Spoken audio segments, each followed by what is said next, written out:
Now, just in case you think footballers get out of bed at 9:30 and roll down the road to training, here's proof that they don't. Danny Batth, the Wolves captain, is with me this morning. Danny, good morning. Good morning. Thank you for joining us. Now, of course, we'll talk matters football a bit later, but more crucially, you are one of several players. You're going to get involved in supporting homeless people this Christmas. How's this all come about? Yeah, well, obviously it's approaching Christmas, so at this time of year we like to think, what we can give back to the community, how we can help. And one thing that stood out this Christmas was the homelessness issue and sort of raising the awareness of the big issue and all the good work that it does for people who won't have a home this Christmas. So you're going to be out there selling, are you? I will. I'll have my big issue bib on, and I'll be selling the copies of the big issue outside the Wolves Club shop in Wolverhampton Town Centre. And this is on Saturday, isn't it? Saturday between 1 o'clock and 3 o'clock. So it'll be hopefully as many people as possible coming along to sort of hear what we have to say and sort of hear more about what the big issue does and really how it can help people. Are you going to be by yourself? I'm hoping there's going to be a lot of people there. I think player-wise, yeah. Yeah, I've asked a few of the players along, so hopefully as long as they've got no other commitments, they'll be there sort of trying to help me sell some copies of the big issue. So if anybody says after Friday night's game against Nottingham Forest, oh, I've hurt my foot, oh, I've done this, that, the other, it's not going to cut any ice with you, is it? No, it definitely won't. I think they'll be fine after the game. I think the next day they'll all appreciate what a big issue it is, homelessness in the area, and how much raising players like us can raise a bit of awareness for people in the area.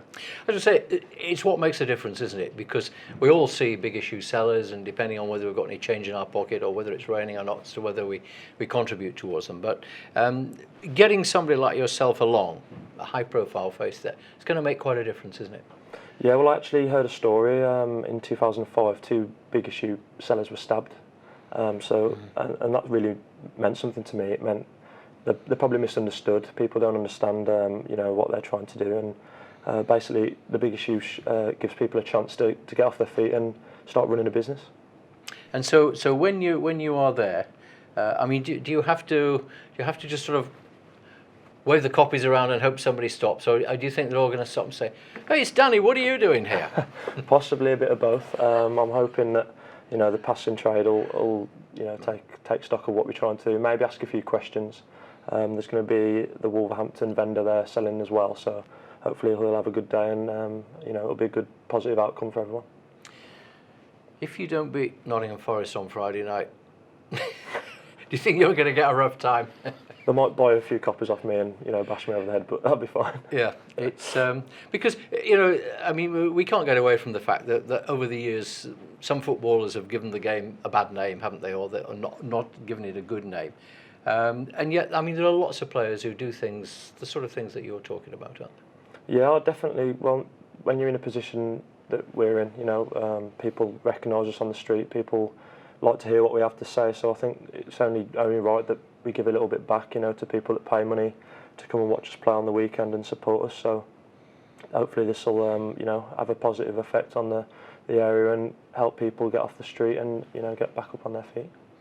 The guy who's going to, is the man who's working with you, is he the seller? Yes? Yes. Have you already met him? I've not met him yet, but I've met a few people in Birmingham who obviously it's all run out of the same office, so you bump into a few people coming to collect their latest batch of the big issue, which is sold at £2.50. They pay £1.25 for. So they're basically running a business as a homeless person, balancing the books and trying to get back on their feet. It seems sort of an awful thing, doesn't it? That there they are out in all weather selling this and making some money, and they've got nowhere to go at the end of it. Exactly, and that's the issue we have in the UK. There's people who are sometimes unfortunate with life situations, and then the people who sell the big issue are trying to do something about it. So I think that deserves support and a bit of merit as well to give them a bit of a hand up, and hopefully they can get back on track. So all the money, they're going to have a bumper day in Wolverhampton, aren't they? You and a couple of other players there. Do you have to be very careful which players you take, just in case it's those that the fans don't like?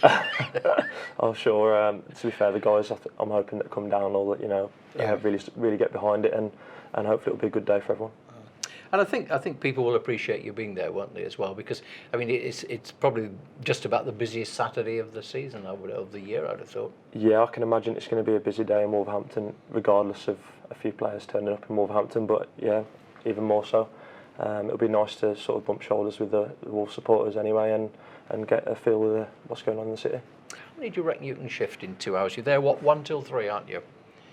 I'll take 50. I'll be happy with 50. That would be pretty good. And how much are they? £2.50? They're £2.50. We'll be obviously going into the big issue office to purchase them for £1.25 to get the experience of what a normal vendor would do, and then obviously all the proceeds will go to the Wolverhampton vendor. That's and you said earlier that of course the idea is that with people who get involved selling this copies of the magazine, that they can get some money together to get somewhere to live and perhaps get into business as well. Yeah, exactly. I mean, it's obviously building the template of a successful business person, sort of profit margins and sort of balancing the books. There are stories of people who've gone on from selling the big issue, to being very successful.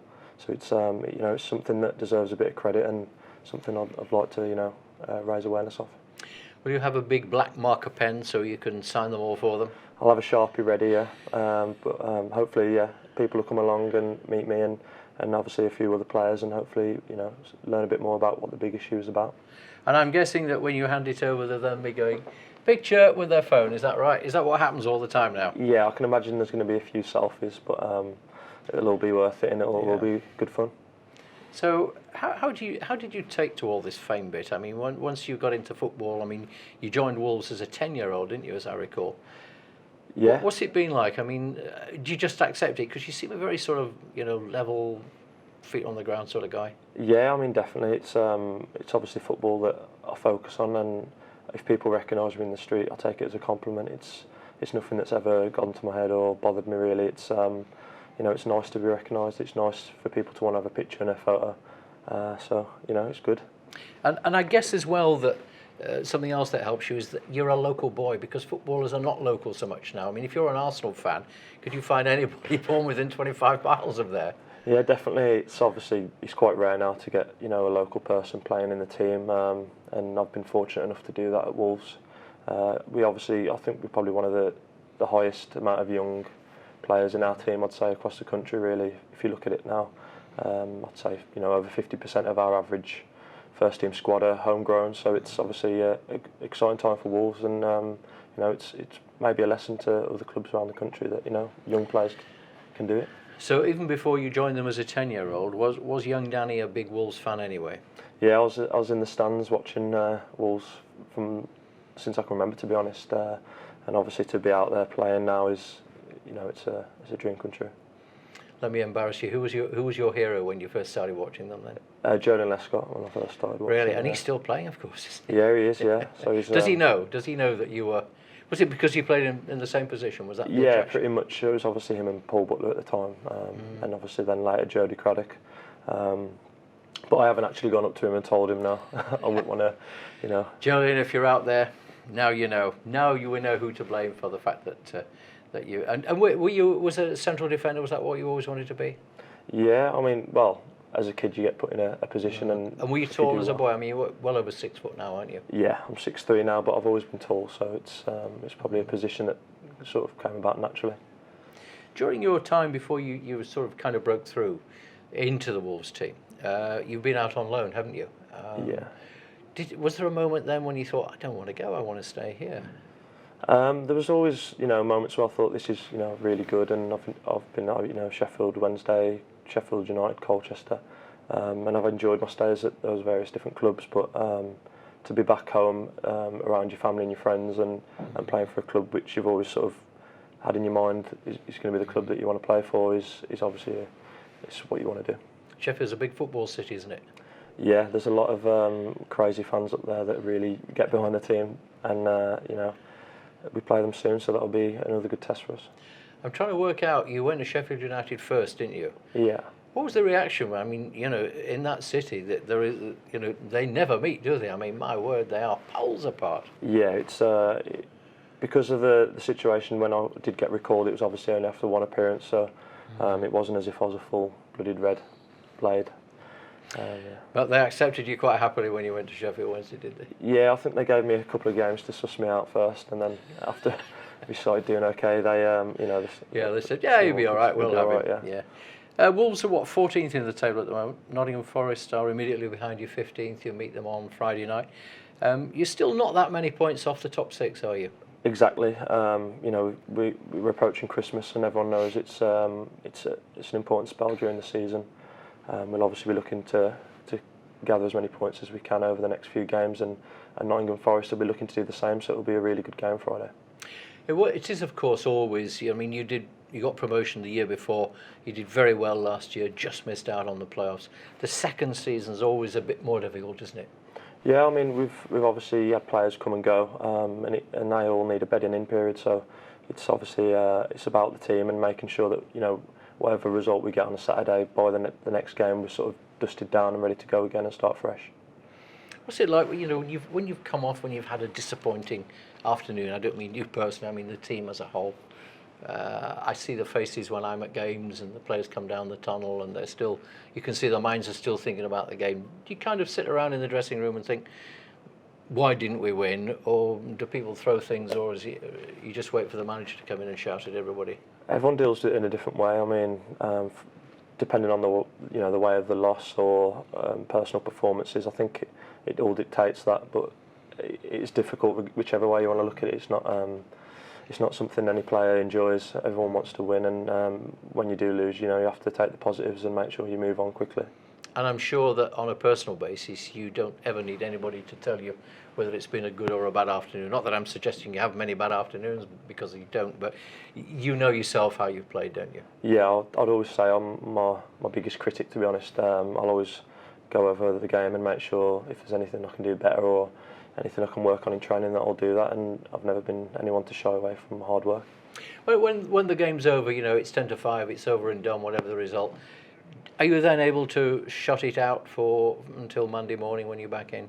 It can be difficult. There's obviously you get used to it as you play more. You have your own little way of letting it all settle down and sort of assessing it then. And by Monday you go in with a smile on your face, regardless of the result, and make sure that you get on with it. Well, on Saturday between 1 and 3, you can go into the centre of Wolverhampton, the shopping area by the Wolves shop, and Danny Batth, the Wolves captain, and some of his colleagues he's going to drag along by the ear, are going to be selling the big issue for the homeless. Danny, thank you for being with us this morning. Thank you. See you after the break.